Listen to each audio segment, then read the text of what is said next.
Good evening and welcome to the Tuesday, May 28th Maplewood City Council Workshop.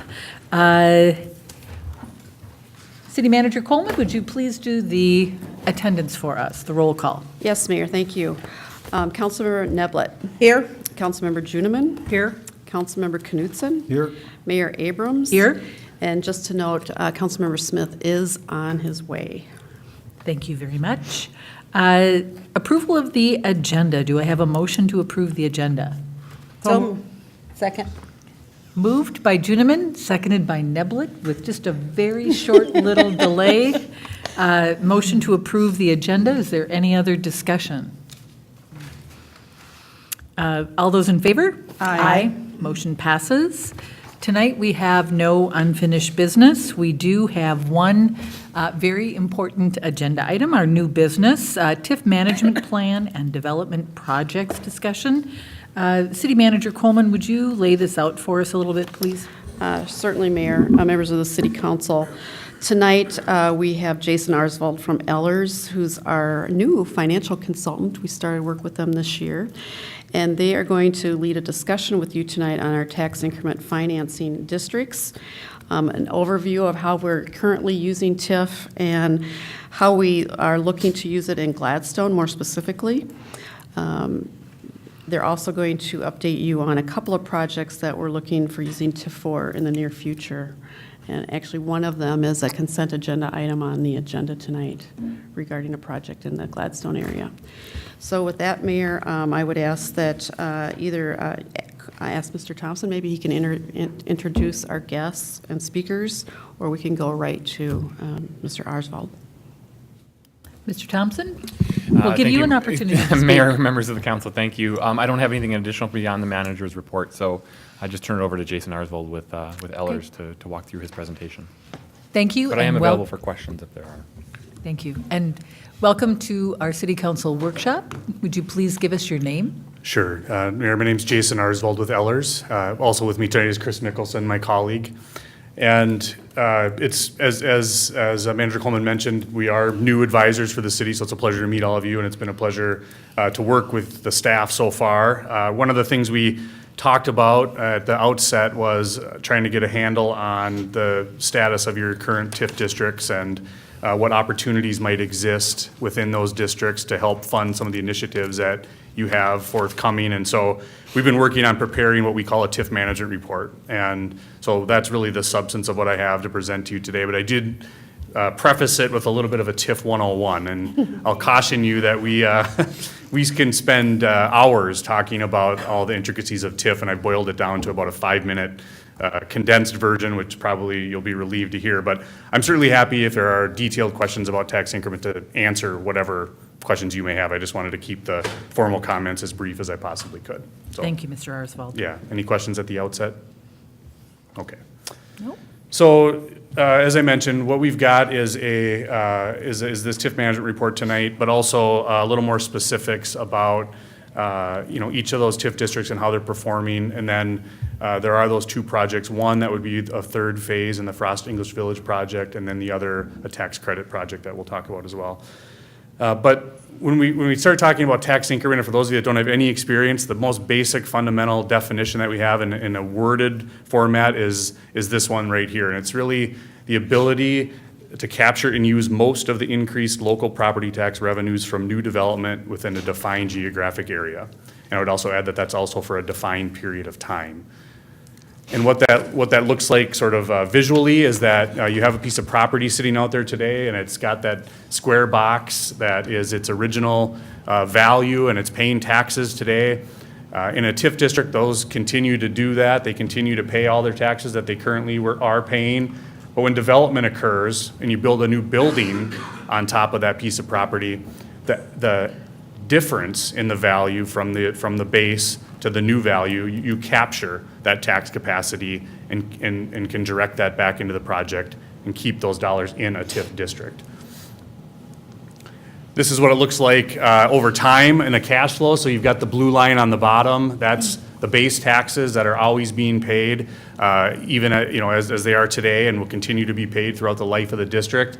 And as development occurs, that's kind of that crooked red bar that starts to go there. It's the development happening, and it doesn't happen, all at once. It may happen over time, particularly in a longer district like this. And this example is a 26-year district.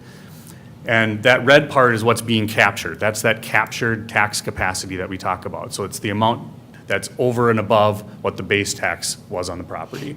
And at some point out in the future, depending on the kind of district, that district will end.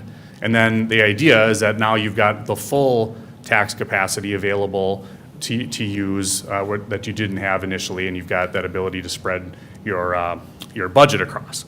So it's helpful in terms of growing your tax base that way.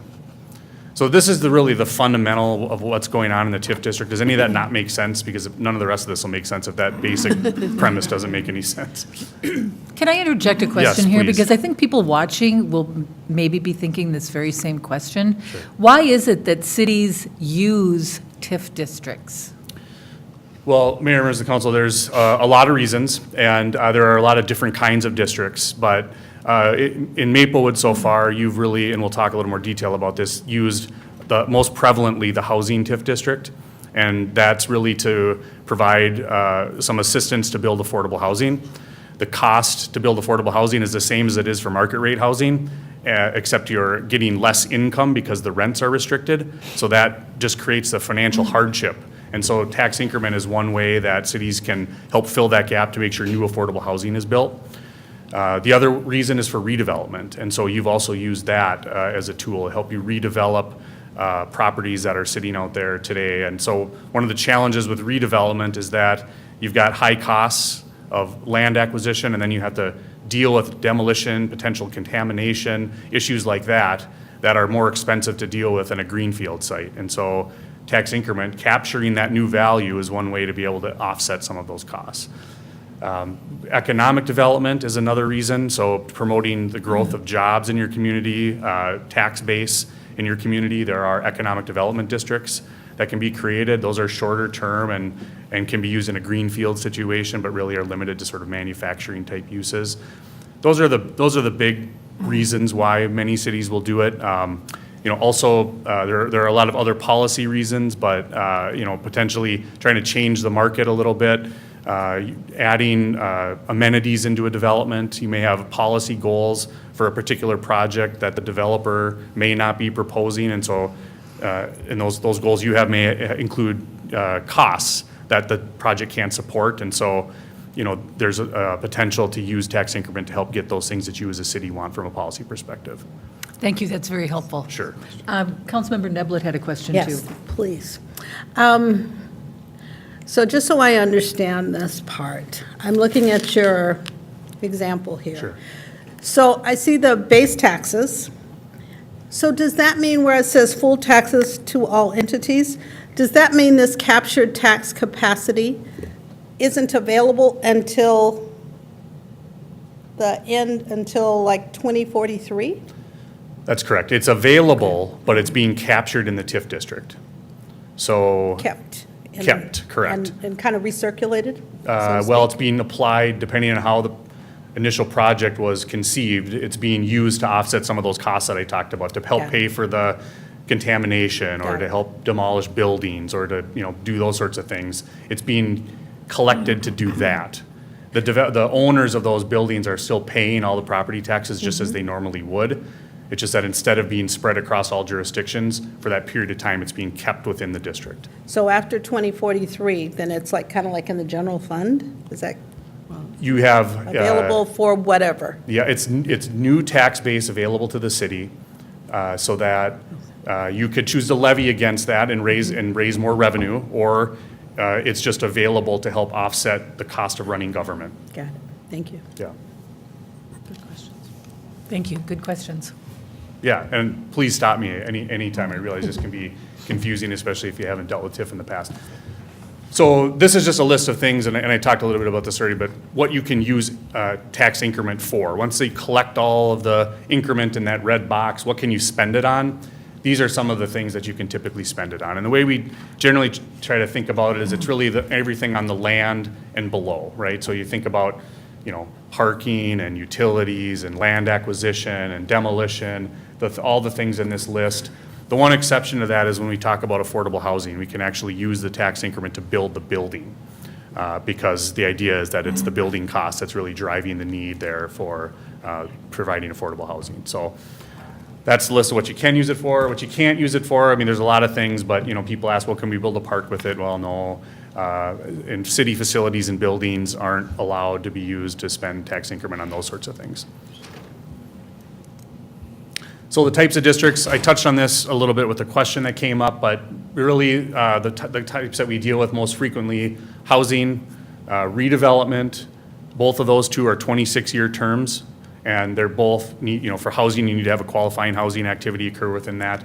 For redevelopment, there's a test that needs to be met. Renewal and renovation is also like redevelopment, but it's a less stringent test, and it's only 16 years of tax increment that you can collect. Economic development, I talked about that. That's the shortest one. That's a 9-year district, and the idea being that you're using it for greenfield development to promote manufacturing, tax base, and job growth.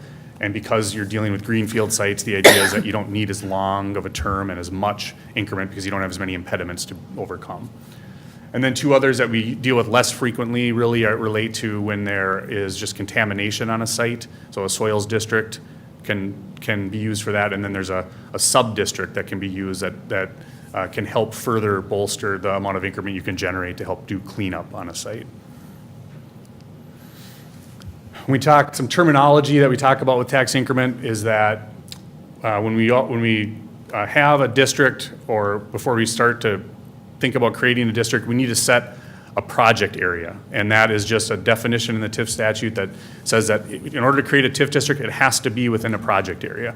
So what you do is you define a geographic area within your community and say this is the project area. And that's where you can spend TIF money within that project area boundary. And then what you have then is you have your individual TIF districts within that larger project area. So in this example, it's showing you've got one redevelopment district in a blue box and one housing district, and that's another geographic area within the larger project area. The captured tax increment that we talked about in the red box on my chart is coming from the TIF parcels within that project area. They're where the parcels you're collecting the TIF from. The project area, as I said, is where you can actually spend increment. There are some rules around that. You can take increment from that housing district, for example, and spend it on other housing purposes within the project area. And that's called pooling. And that'll be important because it'll be part of our discussion with the TIF management report. You have some opportunities to pool some of your tax increment for other purposes within the city. And to bring it maybe back to a little more of a local example here, one you might recognize, this is the map of your project area. So that project area where TIF districts need to be located within, and it's essentially the corporate limits of the city. And we see that yes. Councilmember Knudsen had a question, and I want to make sure that it makes some sense as we tie into the PowerPoint. Yeah, thank you, Mayor. I'm just wondering, now you're talking about increments, so the tax revenue is spread out over a great deal of time. Right. Yet you're going to invest early on. Where does the cash come from? So that's a good question. There are two basic sources of where the money comes from today to finance that future stream of tax increment. The first and most common is a developer financing or pay-as-you-go note. And so in that circumstance, the developer will seek its own private financing to pay for those added costs. And a bank will generally provide more financing based on the projected stream of revenue from the tax increment district and increase the amount they're willing to lend. And that financed amount can pay for those project costs, and the TIF will pay the developer back over time. You've used that tool here, and we'll talk about that in some of the project examples. The other way that can be done is that cities can actually issue bonds and pay for the project cost up front and rely on the tax increment to pay yourself back over time. That's a more risky option because you're saying that you're going to pay back those bonds regardless of whether that TIF income materializes or not. That was my next question is, Yeah. is the assessment of risk, that's something we would do, right? Right, and you've done it both ways, and there are good reasons why you might consider both ways to do it, depending on what your policy goals and objectives are. In a pay-as-you-go scenario, you're only obligated to pay on that note to the developer to the extent tax increment is available. So if it isn't available, the city's under no obligation to make up the difference. So that clearly is a less risky way for you to finance these projects using TIF. So essentially, then, you would have a project that perhaps is, acceptable at this level, but with tax increment, banks and developers would feel comfortable developing perhaps something they wouldn't do on their own? Is that? Correct. Yes, and so there are generally in a project, and we'll talk about one here at the end here, the Frost Phase 3, Frost English Village Phase 3, where the project doesn't pencil out. There just aren't, it's too costly, and the revenues that are expected from that project can't pay back what would need to be borrowed or provide a sufficient return on investment to the developer. So the tax increment can come in and help fill that gap and make it a project that could become financially feasible. And so we'll have a specific example speaking to that here at the end. Thank you. Good? All right. Thank you. So again, that's the project area on the map there. You can create districts within that project area. The advantage of having it be, the size that it is that it gives you maximum flexibility to do pooling like I talked about. You have another project area, and this was related to the 3M renovation project. And so in that case, the project area is defined by the boundary in red. And then the TIF district is the area that is in orange. And so you've got the TIF district within the project area. This one, which we'll go into a little more detail on, was created by special legislation. And because this project area is the size that it is, you can only spend tax increments generated in the TIF district within that red boundary. And that'll become important for reasons that hopefully will be a little more obvious when we talk about that specific district. So just a few quick summary, high-level summary of your current status of where you're at today with tax increment. You've got 9 active TIF districts out there, and as I mentioned, housing has been the most prevalent use of that, and you have 6 of those outstanding, which we'll go into a little more detail about each of those. But those are 26-year maximum statutory life of those districts.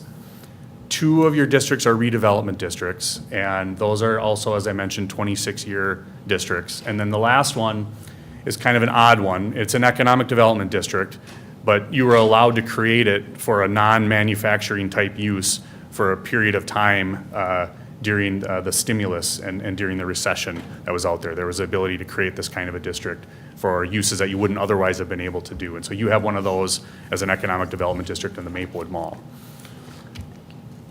When you look at, a lot of times cities want to know, well, how much TIF are we using? What do we have out there? And so this just gives you a little perspective. You're about 2.7% of your tax capacity is currently being captured in TIF districts. And that doesn't mean a lot, I guess, until you really kind of compare it to other places.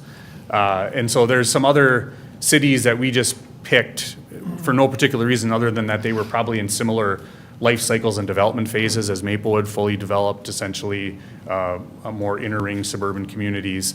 And you can see it ranges everywhere from 1.6% on this list all the way up to 11.6%. And it really just depends on, how aggressive some cities are in redeveloping their communities when they're fully developed, essentially, is really what this comes down to. So the higher ones, St. Louis Park and New Brighton, they've been very aggressive redeveloping portions of their community, and TIF has been necessary in order to accomplish what it is that they've been wanting to try and do. So you see higher percentages there.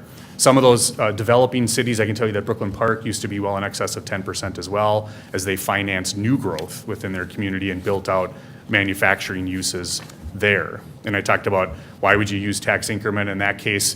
I talked about changing the marketplace. That was ready to build out as warehouse distribution facilities. That city was intentional about trying to build manufacturing facilities instead. And so they needed to incent manufacturers to come there, and they used tax increment to do that. And now those projects are done, and most of those districts are done, and they're down to that 1.6%. So Maplewood is low right now relative to a lot of other places, particularly for the kind of city that you are. So administration costs, what each TIF district allows you to do is actually use some of that increment to pay for your cost of administration. So, the cost of us to prepare this plan, your legal fees associated with preparing new development agreements and administering the tax increment districts, those are costs that you can use these dollars for rather than your general fund dollars. You can use it to reimburse staff time as well, but the key there is that you have to actually document the staff time that's been spent and be able to demonstrate that if you're ever audited by the state auditor within your districts. That's the one that we see people get tripped up on a lot, so we like to, that's why it's in red up there, so that everybody understands that that's what you need to do. And I think the good news here is that, and this chart is very small, and I realize it's hard to read, but I think the takeaway is that you've got about $170,000 that we project on a going forward basis annually that you can use to help pay for TIF administration. So I mean, that's, I think, the one big takeaway is that you have a resource there to be able to do some of these things without having to impact the general fund budget. Councilmember Smith has a question? Sure. Thank you, Mayor. In looking at the table you had up earlier with the cities and their percentage usage rates, just from my recollection, there seems to be maybe a little correlation into tax levy increase rates. Is that necessarily a relationship, or are they unrelated typically? Are you saying the city tax rate in that column, or? Yeah, I'm just recalling back from when we've looked at comps as far as which cities are raising their overall property tax levies at what rates, and I just seem to recall that some of those seem to be higher. And I could be wrong. No, it's a good question. So what you're saying, I just want to make sure I'm understanding the question, is that a correlation between those with a high percentage of their tax capacity in TIF Are they having correlating to to high percentage increase in levy? Correct. I don't see that necessarily as being the case. One of the things that we're careful about when these districts, in fact, it's required by statute, is that we're passing what's called the but-for test. So we're saying that these districts or these projects would not have moved forward but for the tax increment that's been provided. And then the corollary, or the other side of that, is that we're examining the fiscal impacts associated with that new development. So by creating this new apartment building here, for example, and knowing that we're not going to be able to add, we're not going to be able to levy against that new tax capacity, are we going to have a problem providing service, or is it going to cost us more? Do we need to raise taxes to provide service to that particular user? And we're looking at that with every new TIF plan that we create, and there needs to be findings in there about what potential might exist for the need to raise taxes solely because of this new project, knowing that it's not going to have new taxes associated with it. It's a long-winded answer, but usually we have not seen that just because you're have a high tax capacity in TIF that it correlates, with that. And that's why we put the tax rates up there. So, you see some of the, like the lowest percentage in Brooklyn Park at 1.6% has a higher tax rate than the highest user of tax increment at 11.6 in New Brighton. So it's more about the decisions you're making as a council to reinvest in your community, what your budget looks like every year. It's more driven by that. Thank you. Yeah. One question. Councilmember Knudsen. Yes, thank you. Just wondering, looking at that same page of data, would you say is it a good thing or a bad thing to have a high percentage? Or is it, I was thinking if you were doing bond rating, for instance, would you look at this page and say you have a lot of TIF out there, meaning you have a lot of risk? Or are you?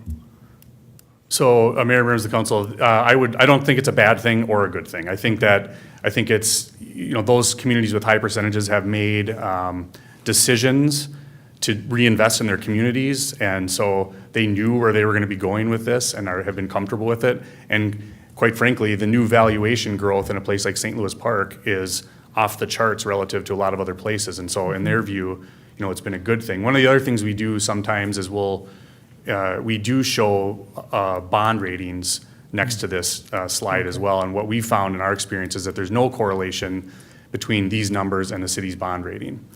And in fact, really all the rating agencies are looking at when they go to do those bond ratings is market value growth.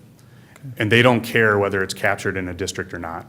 So for a place like St. Louis Park was a AAA rating and has for a long time, the rating analysts are looking only, and I know this because we work with them on this, is that they're looking at that new market value growth and seeing the double-digit percentages, and that's what they're focusing on. And their ratios that they use in their analysis, it's all about market value growth, not whether it's captured in a district. Thank you. Yeah. Good Appreciate it. questions, good questions. Yeah, those are great. Thank you. Great Yeah. questions. Anything else before I move on? Good. Talked about admin. So now we're going to get into the specifics about your individual districts. And I've lumped some of these together just for ease of the discussion. You've got the Carefree Cottages TIF districts collectively. They're numbered 1-4, 1-5, 1-6. So the naming conventions with these is really just typically that the 1 is that's the number of your project area or development district that I talked about, Development District 1, Project Area 1. And then the -4 is the individual TIF district within that project area. So these are 4, 5, and 6. This project collectively, there's 153 cottages, 110 apartment units, low and moderate income senior living. It's a housing, these are all housing districts. They're scheduled to expire in 2020 and 2023. So that tax capacity will come out of those districts and be available for you to utilize. And then right now, this is one where you talked about how did those project costs get financed? That was with the issuance of bonds. And in 1999, there was a tax increment bond issued payable through to 2023. And so we ran out all these projections, and the good news here is that the tax increment is sufficient to make those bond payments without any concerns on a going forward basis. A couple of the recommendations, and this is really why we do these reviews, is because we generally tend to find some things that can be useful for you. One is that each of these districts should have their budgets modified. And the reason for that is twofold. One is to make sure that we're aligning what's actually occurred out there with the actual plan itself. But the big reason is because once you collect more increment than the initial budget permitted, you have to start sending it back, and you don't get to keep it for future project costs. But if you actually, before the district expires, go ahead and increase that budget, you can continue to retain that increment for pooling like I talked about. And in this case, if we do that and don't send it all back, what we're projecting is that you'd have about $872,000 collectively between those districts to use for future housing projects in the city. So that's a good thing and something that you could do for some project rather than potentially creating a new district or whatever the case may be. It's good that it gives you a lot of flexibility that you have out there. But if we start exceeding the budget and we have to start sending it back, that 872,000 number shrinks substantially. And so depending on the outcome of all of our discussions, one thing you may see in the future is some modifications to your TIF districts come back, and this would be the reason why. Questions about that? Okay, the next one is the Van Dyke Village TIF district. This is another housing TIF district established in 2004. 2 and 3 bedroom rental townhomes. The life goes until 2031. There is a pay-as-you-go obligation here. So the last one was bonds. This one was a pay-as-you-go deal where the developer financed all of the costs, and you, through an agreement, pledged a certain amount of the tax increment back to them as payment on the note, on the note and on the agreement that you made with them. As we project this forward, it doesn't appear that the increment here is going to be sufficient to actually pay off that obligation. But that's not the city's problem to deal with, because of the way your agreement is structured is that you're not obligated to pay on that note from anything other than the TIF that's available and that you agreed to pay for in the first place. So you can see how if this project would have been financed with debt, you would be the ones that would be having to make up that shortfall from the lack of increment that's come in over time. So this next one, the Sibley Cove District, and I don't know what happened to my font there, so it got a little small, but this is another housing district created in 2003, 2 and 3 bedroom affordable apartments, expires in 2030. And the current obligation here is a pay-as-you-go as well, very similar to the previous one. And again, it's not anticipated that this one will pay off either, and that's really just a function of the fact that the increment didn't come in as it was projected. And that doesn't mean that the developer is being shorted necessarily, because they initially projected probably much higher taxes as well. So they're benefiting from lower taxes in addition, or offsetting, I guess I'll say, the TIF that they're not receiving. So the project will still be stable. It doesn't mean the project is in jeopardy necessarily. And this one has potential pooling of $111,000 in it by the end of the district and life of the district, or today in 2019. And the reason why that's there is because you're not obligated to pay 100% of the increment, you're only paying a percentage of the increment. And so you've collected more over time that wasn't needed to pay on that note. The next one, another housing district, the shores of Lake Phalen, created in 2010, and this is more of an affordable continuum of care type project.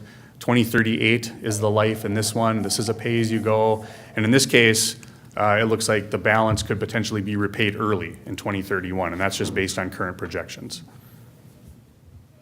And this one also, as we project forward, will have pooling of about 1.6 million. If the projections hold through the end of the life of the district, which is a ways out there, it's 2038, could have about 1.6 million in pooling for other projects. So this is, the table on the right will ultimately appear in the report, and the numbers are small, but the highlighted red is what's important here. So if we add all this up in all of your housing districts, you've got about, projected over time, about 2.6 million for affordable housing in these districts that you could use on other housing projects within the city. Questions about that?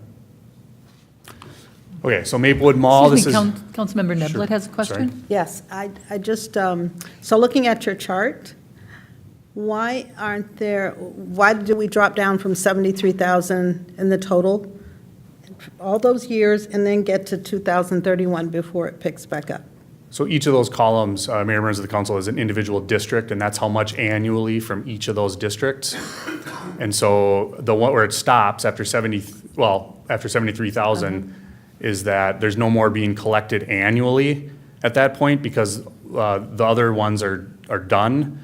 The shores will continue on, but the payments are being directed to the pay-as-you-go payments right now. And so when the pay-as-you-go pays off in 2031, as it's projected right now, you'll start collecting in the district the increment that would have otherwise been dedicated to the pay-as-you-go note. So it picks back up again in 2031 throughout the life of the district. Got it. Thank you.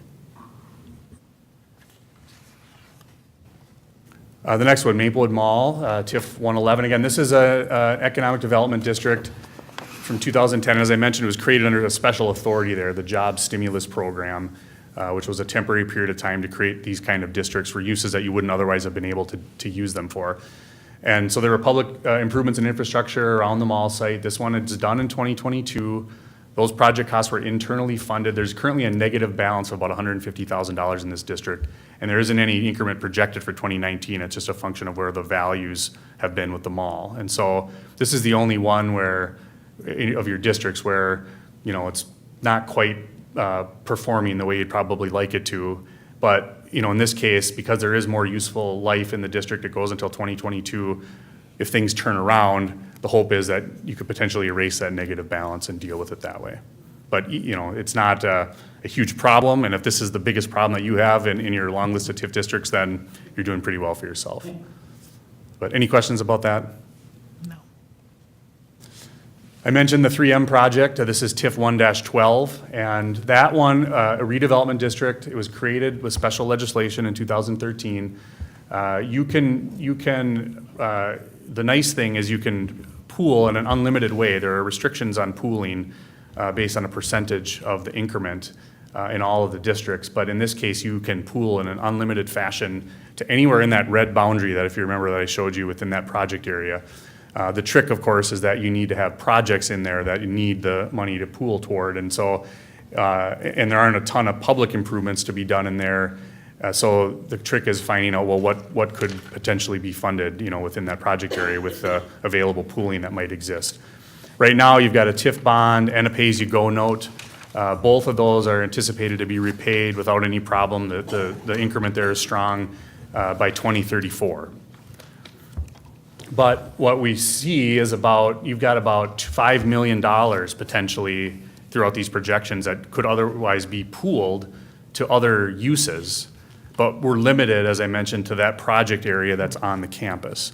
And the only way to not be restricted in that way is to actually go ask the legislature to unrestrict those dollars for some other purpose that you feel would be worthy of that effort.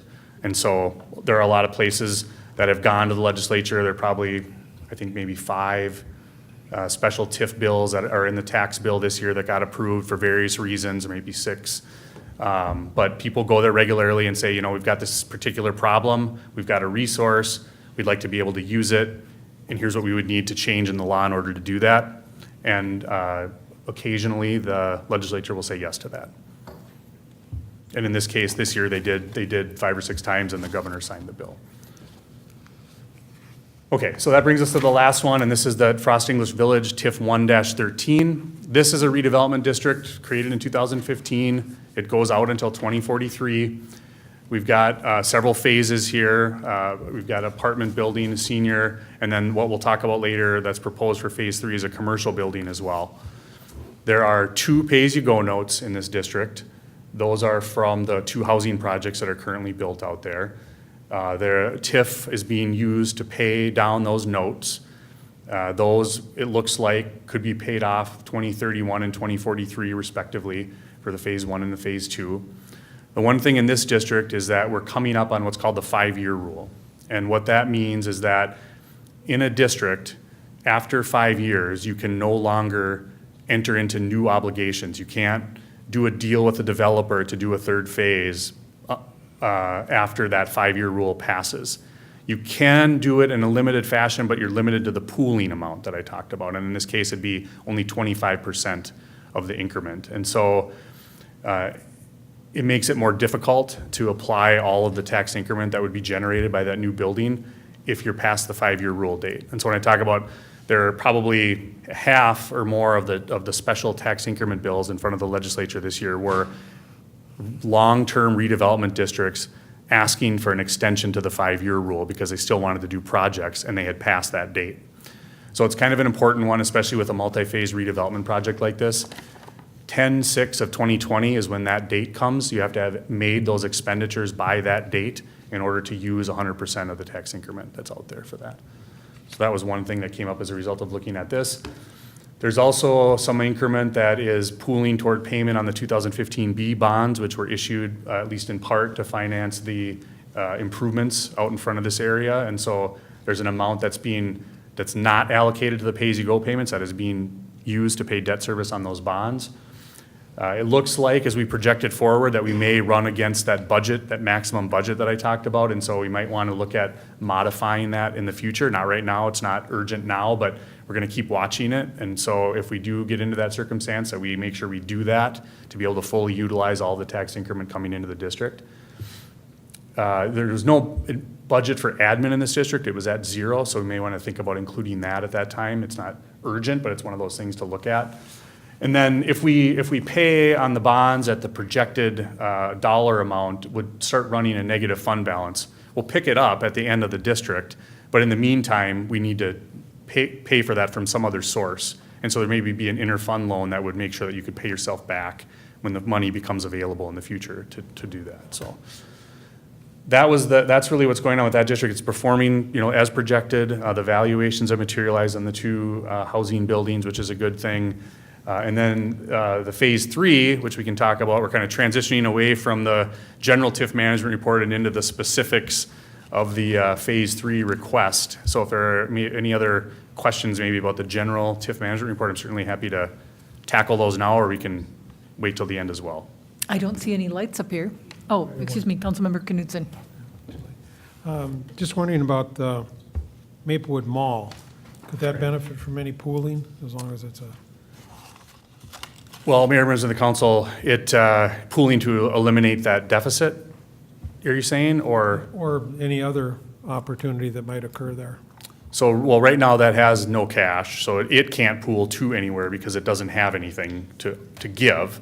If you were to try and pool to that district, you'd have to be doing it from a like district. It would have to be another economic development district. And so there's only one of those. So I think the opportunity to pool to erase that deficit probably doesn't exist. Thank you. Thank you. Okay, so on to phase 3. So probably one of the first things that we did when we sat down with the staff when we were engaged was to talk about this particular request. And we've worked in the past on several projects with Sherman Associates, who's proposing this retail building here. It's about 8,000 square feet.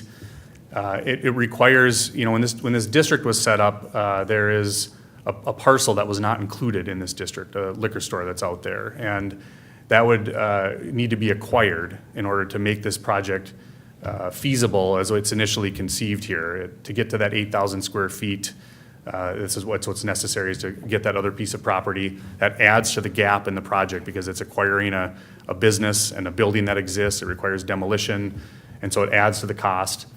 Part of the reason why the developer has identified a gap for this particular project, just paying all of those costs and collecting the rent from the resulting retail building, it wouldn't pay off the debt and equity necessary to build it. And so they've identified a gap. They had made a specific request to the city, which would be that they get a pay-as-you-go note, which would be from the tax increment generated by the new building, and that also asking for a repayable loan in the amount of $600,000. And that loan would be repayable from the cash flow from the project, a portion of that cash flow from the project. So now you're becoming an investor in a retail building per se. I'll say that one of the things that we do in these kind of processes and these requests is that we evaluate these requests for assistance to make sure that, yes, the project does need what's being requested. We can confirm here that there is a gap in this project, that providing this assistance, it would not be resulting in returns on investment to the developer that would be higher than market. And in fact, they're offering to share those returns on investment with you when and if they materialize out of their cash flow to repay that city loan. The TIF at this point, when we project it out, looks like about $400,000, which is a little over $100,000 less than the developer was requesting in its budget, but I think we can probably negotiate through and figure that out. It's not a big gap to solve. As I mentioned, that adjacent property would need to be acquired, but not only that, it would also need to be brought into the district, or we would need to take the existing Phase 3 property out of the district and try to create one new district. There are pros, cons, and complications with all of those things, but we would need to sort through what would be the best option in this case. Then the proposed loan would be from some other city source. So $600,000 from some other city source. We thought as going through this process, well, would there be some TIF available? Could we pool to make this loan? But through this analysis of all these districts, there isn't any TIF available as a source to be able to make this loan. And one of the things we tell every city contemplating, and there are several that have contemplated and entered into loans like this, is that you need to be comfortable that you might not ever get it back. And, the numbers right now show that you may well, and you very well could get it back, but I never want to stand up here and say, don't worry about it, you'll get your money back, because you just need to know that that may not happen. So that's, for the project, that's the specific request. And I know that Shane's here as well from Sherman Associates, and so I don't know what questions or what else we could potentially answer related to that. Councilmember Smith has a question. Thank you, and I apologize if you answered this before I got here. okay. So, but can TIF districts be overlapped? So if you have, for instance, at the mall, we have that economic development district. Could a residential district or a different kind of district be overlapped, say if we wanted to build something in the parking lot or somewhere else around there, like housing or another purpose? Well, no, this is maybe the simple answer, but you can accomplish what you're asking. You can either build that project within the existing district and then collect the increment that would be captured because it's already in the district, or you can carve out that parcel that would be housing, for example, and put that in its own new district, provided it qualified to be in its own new district. So I think you could get to what you're asking about, it's just you can't have two districts overlap on the same parcel. Great. And then one other question, on a loan like this, do we hold security in the property as well, or is it unsecured? Well, and Or we is have that Ron up to here us? as well, but generally speaking, your security is going to be a second mortgage, which, is subordinate to the developer's primary mortgage. Potentially other guarantees on the part of the developer, but that would all be subject of negotiation. We haven't gotten into that. Sure. I don't know if anything else, Ron, No, I think that's a good summary, and I'd go back to the point that Jason made at the beginning. The loans like this would be risky, and so you'd have to be comfortable that you might not see your money. It's kind of out of the ordinary in terms of the use of tax increment.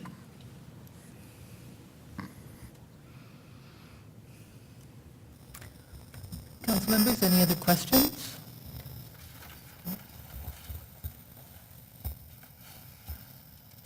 Anything else? Okay. Do you want direction on that? Mr. Thompson, would you like to add anything to the discussion? Yeah, Mayor and Council, if we could just put the slides back up. We had a couple things at the end just to cover on the item that's on your consent agenda tonight. Okay. So JB Vang is looking at a potential development on the southeast corner, in the Gladstone neighborhood as well, on the southeast corner of Frost and English. There we go, thanks. As part of their financing for their project, they are looking to apply for some tax credits through the Minnesota Housing Finance Agency. That's a competitive process that they need to go through. So in order to help support their application, they are requesting that the council just adopt a resolution generally supporting the project for the 60 units of affordable housing and their application to MHFA to kind of just show that there is kind of general city support behind it.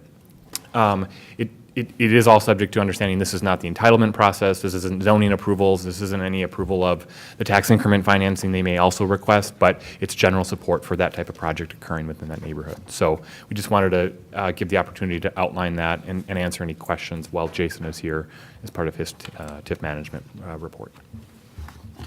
I think that there are some other slides concerning the housing request. Is there one more slide? There's one more slide. Maybe we want to go through that as well. I can't. There we go. Yeah. I can run through. Yeah, that'd be great. Okay. Yeah. So, as Jeff mentioned, the request is this resolution of support. The reason they're asking for it is because the 9% tax credit process is competitive. I mean, you may all know this, I don't know, but, and it's a point system. And so they're gonna score their application, and whoever gets the most points, generally speaking, are the ones that get funded. And one of the ways that they can claim points in that application process is for financial readiness. And so all of their other financing sources, to the extent that those are committed, they can claim for those points. And so in this case, that's what they're doing. They're claiming the city TIF support as points in their application process. And the resolution is what Minnesota Housing requires in order for them to actually be able to claim the points in the application. So no resolution, no points. They're asking for $614,000. The resolution, should commit up to that amount. We don't like this process because it's a little bit of a chicken and an egg thing where you're saying that we already commit to an amount, but they don't even know if they're funded yet. And so, what we like to say is that we would want to confirm that that amount is still the right amount. We've looked at their application, we've analyzed it like we would. We think it's an okay ask at this moment, but we'd want to reserve the right to be able to, look at that again. Because it's a tax credit project, it can be in a housing TIF district. We ran the numbers, it looks like their request could be repaid in about 15 years. So that's really what it equates to, that $614,000. So. Councilmember Smith. Thank you, Mayor. Just to be clear, this is on the funeral home property? It is. And, this resolution of support would be non-binding in any way. It's just sort of a so far so good kind of That's right. thumbs up. Yes, even though it's written in such a way that they require it to be sounding like a commitment. But the fact is, you can't commit to tax increment without holding a public hearing, without making certain findings. And so, yes, it's all Well, of that frankly, still we needs to can't happen. commit to support until we know what is More the about the property, project, right. how's it going to fit in the neighborhood, and Yeah. what's the nature of the affordable housing, and all that sort of stuff, too. So, Right. based on these several bullet points, I think it sounds great, but I think there's certainly more investigation to be done.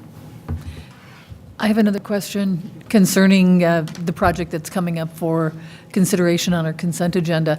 The number, the $614,000, based on what you've indicated to us in your PowerPoint and your response to Councilmember Smith, I take it that that number could change based on additional information as the process develops? Is that accurate?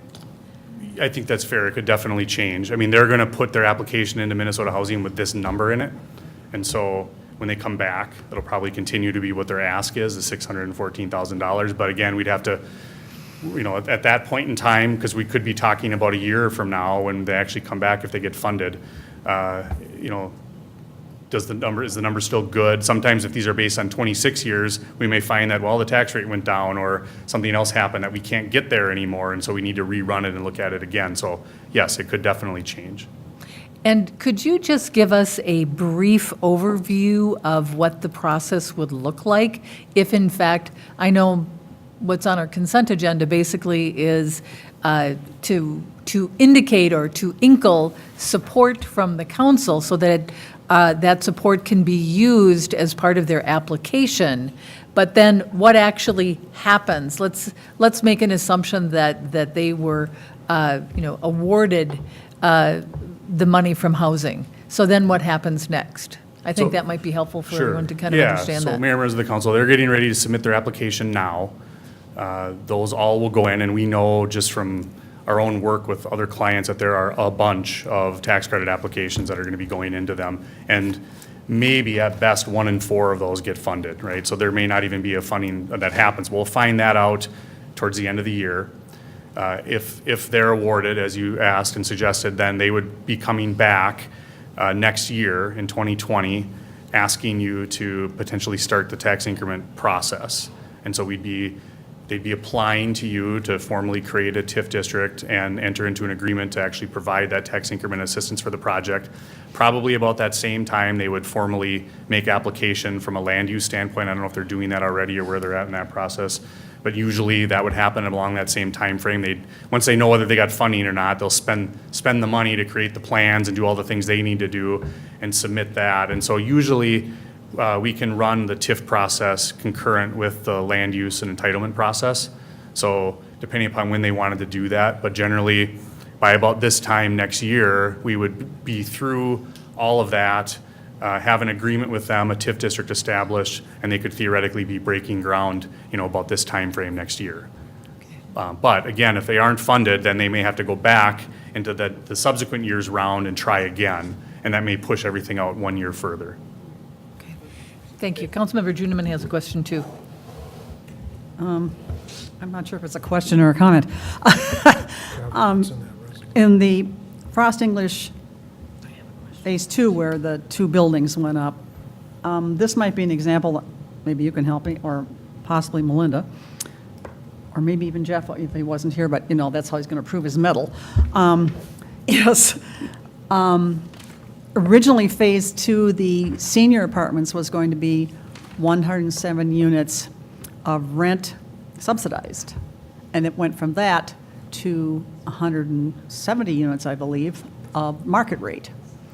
And so, as I recall, there was a readjustment in the whole TIF part of that project. And so, I only bring this up because that points out that what they're asking for may not be what they are offered even by us, depending on what we see. And that it's my experience being here a few years that sometimes they ask for a lot, hoping for it and needing, in quotation marks, that much money. But if in fact anything changes for them in the next year's time, they could actually end up needing less, or we investigate and say, well, that sounds like a lot of money to us. What about bleh? And you don't necessarily lose them, you just help them change their minds about how big the TIF piece has to be.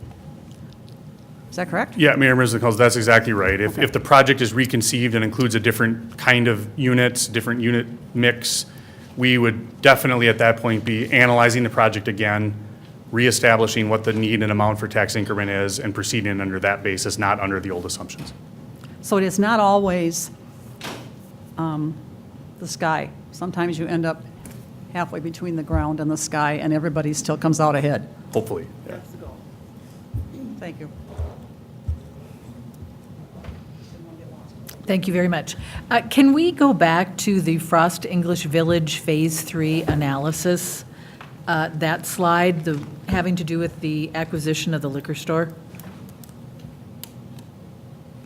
I see Shane from Sherman and Associates is sitting here. Did you want to address anything with the council? Mayor, members of the council, I'm Shane LaFave with Sherman Associates. Thank you for having me here. It's good to be back. We've been talking about this Phase 3 really since the beginning, planning for it, even in the development agreement when we were working on Phase 1. And so this is something that we would like to see happen just to kind of close out that whole development. We've been envisioning this as part of the new construction that we've been doing. We want to kind of finish out that block with more new construction. As Jason mentioned, part of the reason for the ask here is because we're having to acquire not only land and building, but also a business, an existing operating liquor store, which definitely adds to the cost and was not something we had to do in the initial phases. We had land and a vacated bowling alley, which we were acquiring originally. And so there's definitely a premium when you have an operator operating a business, and she wants to receive, obviously, compensation for that operating business and her no longer owning it. So that has been part of the ask.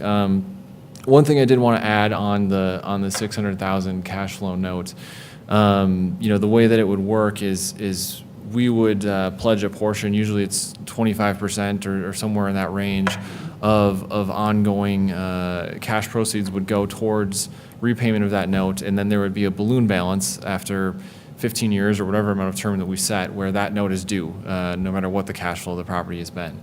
That is something where we would be willing to do a second mortgage, assuming our lender is fine with that. They probably would be, and we would provide a guarantee as a developer. That loan, certainly, although I would agree, it comes with risk. There's also risk to us in not repaying that loan. If we don't repay that loan, we're reporting that to every other lender on every other project that we do going forward. We've been doing this for 40 years, and we like to repay our debts because it allows us to keep doing the next deal. Certainly, every lender asks us, have you had any loans where you haven't repaid? And so we have to report that information all the time. And so as much as, yes, technically there's a risk, it's very much in our interest to repay that loan for this project's sake and for future projects' sake. So this has been a conversation that has had some complication, with the liquor store owner, is trying to say, are we going to buy your business? Or I know that she at one point listed her business for sale to the open market, and that potential new owner would have then leased space from us in the new building. And so we want to get this going, but it's a lot of chicken and egg and balancing, because then there's other components of, we've been out to the market saying, hey, we want to build a new space here. Are you interested in leasing? And we've had a number of folks come to us and say, we are interested. When are you opening? Well, we're trying to figure that out. And so we know that there's interest out there, but it's kind of, we might have to, if you build it, they will come sort of a scenario. And so we're trying to just find a way to get this built, to close out that block and bring more activity, more development to that neighborhood, not just for that block, but also we know that you guys have plans for future blocks in that area and along that corridor, and we'd like to be a part of that and help contribute to that. So I'm happy to take any questions or anything. Maybe just a couple of comments, and this is maybe for the benefit of our two newest council members. I've had the privilege of having you present numerous times, and I was here for the first two phases of Frost English and voted in favor of it. Can you tell, for the benefit of other council members, what else have you developed in our city that might be helpful for them as well? In your city specifically, I don't know that we've done anything other than those two buildings. We've certainly done stuff around town in the greater metro area and have a number of things that we've done and are ongoing and have planned in the metro area. But I don't think in Maplewood proper that we've done anything else. We would certainly like to, and had a really good experience with the first two, and would like to do more. But this. I will say that this specific product, an 8,000 square foot retail building, is not, primarily what we do. We don't have a whole horde of 8,000 square foot retail buildings around the metro area.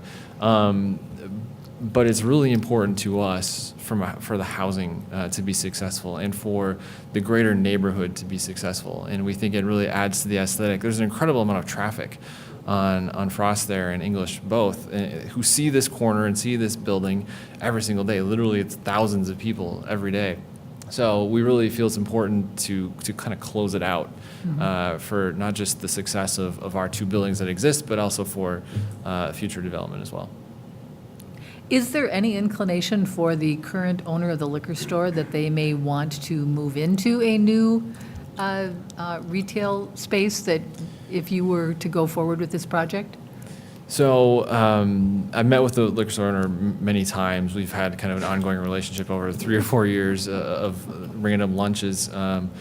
But her desire really is to retire, in all honesty, and to kind of move on and do something else in life. And so she doesn't really have a lot of interest in kind of starting over in a new building, in a new situation. She likes being an owner, likes owning her building and doing her own thing.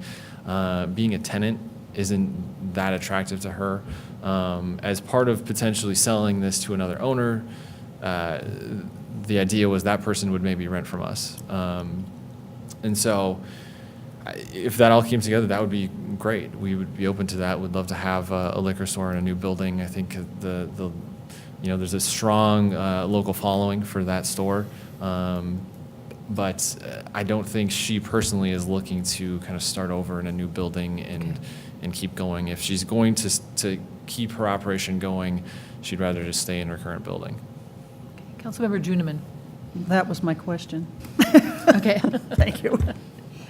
At this point, I think, council members, I'd like to ask you to weigh in and at least give a little direction on, concluding this Phase 3.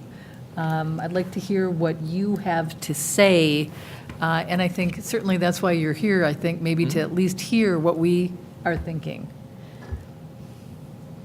Councilmember Juniman. Oh, goody, I get to go first. This is one of those, the board on top of the barrel where people are going like this. That's where we are, but you're there too. I would like to see this final part of Phase 3 build out. I mean, we've been talking about it. I've been talking about it longer than you have, obviously. And I think it completes the piece, and I kind of agree with him that if we're thinking about the whole corridor and the fact that we've bought some parcels and we want to see this keep going, I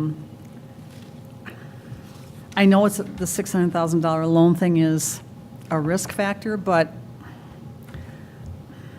there's also a risk factor in not helping this move forward at this point, and then that piece sits there, and it, in a way, detracts from the other two that are already done, because we said this was a package, so to speak. So I guess I think we can at least look into more negotiation, if you will. I don't know if it's with the current owner, or if I don't know if we can, I don't know what the rules are on helping someone find a buyer, but I know it's been done in other places for other reasons. And I don't know who else, is there anyone else on Frost Avenue who might want to change where they are now and move into this new building with those housing units right there? I mean, I think that's a possibility as well, or even people who have been looking at where are we going with this and what kind of business do I have that might fit in there? I don't think anybody's going to bite big time until they see it sitting there and somebody renting a space. And so it's not so much to his benefit as to ours. I mean, he counts, but not like we do. I mean, he'll be able to say if we do it, that, wow, look what we did in Maplewood, that'll be good. Then the next time he answers that question, he can use us as an example. But it's to our advantage to finish this piece that we tried to start so many years ago, finally got done. It's really attractive. I think it's going pretty well as far as being leased out. And there are people living there who probably would like to see some kind of a small retail piece that had some places they could go. So if we're going to support ourselves, so to speak, in our venture, I think we have to look at this. I'll speak next. I I have the benefit of having seen your company, Sherman and Associates, through Phase 1 and Phase 2. I've been to the grand opening, and I think was there for the ribbon cutting in Phase 2, and have been very impressed with the quality of work and how that has really transformed Frost English.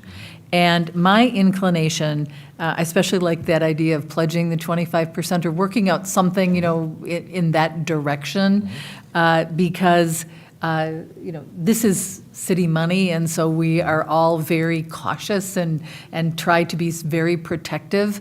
Frost English is a very special area, and you have helped us with Phase 1 and Phase 2. And in terms of this final piece, we have always talked about it as the final phase, and I think that that is an important phase. I was just on a tour with the Rush Line today, and we're still looking at starting construction on that in 2024 and completing that in 2026.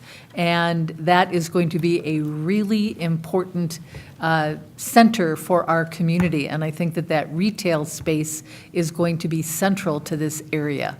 And so my inclination is that I would be in support of moving forward with this, and of course, obviously, getting additional information and having staff review this, but I think that this is really central to that area so that we can keep this momentum, because I know that Frost English was pretty much on the back burner for many, many years, and we've got some momentum, and I don't want to lose that momentum. I think that that's really important. I think all of this is going to come together, and it will be very important for our community. So I'm, generally, I think that this is, I know it's a little unusual, but you have a track record, and certainly that makes me much more comfortable. We've got some history, and we've seen the projects and what you have been able to bring to our community. So, Councilmember Juniman, I think. Just one comment. That's part of what made Legacy Village move like hotcakes, is because it was near retail. And so people were going, I can walk to this, to this, to this, to this, to this. And this is on a smaller scale, but it's the same theory. And now that that nice housing is there, we want to either retain some of the retail that's already there or attract something new, because it does work. It worked up there. And just to give an update on where occupancy is at on the other two buildings, the first one, the Phase 1, the 50-unit building remains full, 98% full effectively. The 55-plus building opened late last summer, and right now we're at, as of yesterday, I think 71% leased. We have tours every single week, lots of people coming through all the time, even through the winter. We never had a week where we didn't have a tour. And so there's always been activity, there's always people interested. So we're seeing, it takes longer for those buildings to lease up, because oftentimes people are selling homes before they're moving in. And so we are well on track we projected a 12-month lease up, and summer is always your busiest time. So we've got, by the end of the summer, we expect to be 90 whatever percent. So it's gone very well from our perspective. Thank you. Councilmember Knutson. Yes, thank you, Mayor. I'm looking at this, relatively new to the council. I've watched that neighborhood for 30-some years, and overjoyed with the improvements. So when I look at this as a real estate venture, I don't see it all that great. An 8,000 square foot retail building in the middle of nowhere isn't something a lot of speculators and others would do. However, when the whole idea of live, work, now live, shop is emerging. Neighborhoods or senior services are developed in CCRCs and all that. So I guess listening to my colleagues, I would certainly throw some support to completing a major project. And it seems like what you're offering is a fair deal, given that the stakes are really go in favor of the city. Thank you. Thank you. Councilmember Neblett. Thank you, Mayor.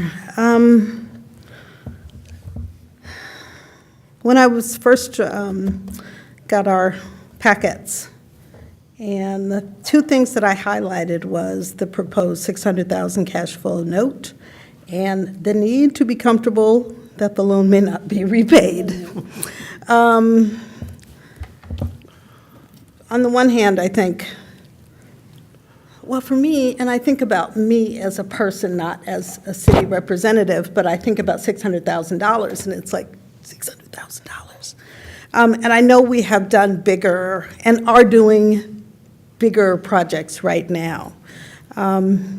With that said, I also know what Phase 1 and Phase 2 looks like, and it's beautiful. I've seen the drawing of the proposed building. It looks beautiful. It looks like it would fit nicely within the area. But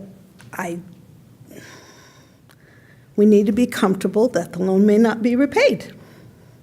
And I have to trust my fellow councilmen, people, and mayor, who have been here with this project from the very beginning.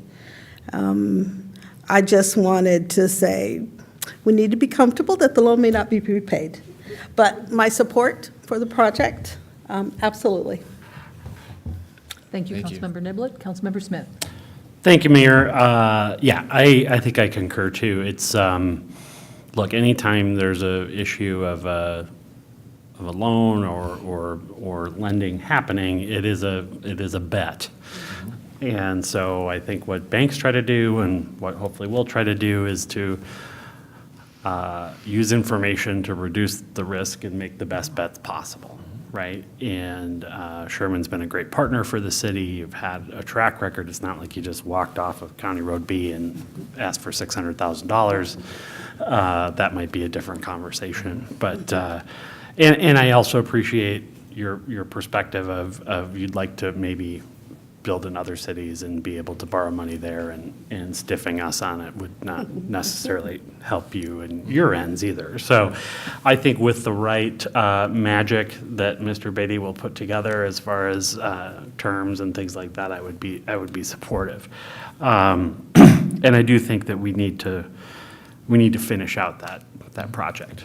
And it does feel, it feels like 80% done. And the last thing I'll say, though, is I think if there's ways we can help support some of the businesses nearby by potentially giving them some opportunities to move or somehow partner with them, and I'm thinking the bakery, I'm thinking Borchards, I'm thinking those that are longstanding Maplewood businesses that I'm not sure will necessarily have the stamina to see out the redevelopment process in that area. If there's ways we can help anchor them into that community, that would be icing on the cake for me. Noted. Yeah, thank you. I would concur. That's an important point because we really want this to be an asset for that whole neighborhood and for our community. And recognizing the businesses that are there now, they're important businesses for us. And to the extent that we could somehow include them, I think that would be terrific. So I think you've heard from us. Is there anything else you'd like to let us know? No, I really appreciate all the feedback. Yeah, that is really helpful to kind of get a gauge on where all of you are at. And I sat down with Jeff before this just to have an introduction, and I think we'll have a lot more kind of things to talk about after this meeting. So very much appreciate all the support. This council has always been supportive of the projects and the work that we've done, and it's been a very good partnership between the two groups here. And so hopefully on Phase 3 is just another notch on the belt in that same partnership. So thank you very much. Thank you very much. And I assume you'll be chatting with Mr. Thompson and with Mr. Beatty. Yes, I will. Thank Thank you. you. Anything else, council members? Okay, then with that, we are going to adjourn and we'll reconvene at 7 o'clock.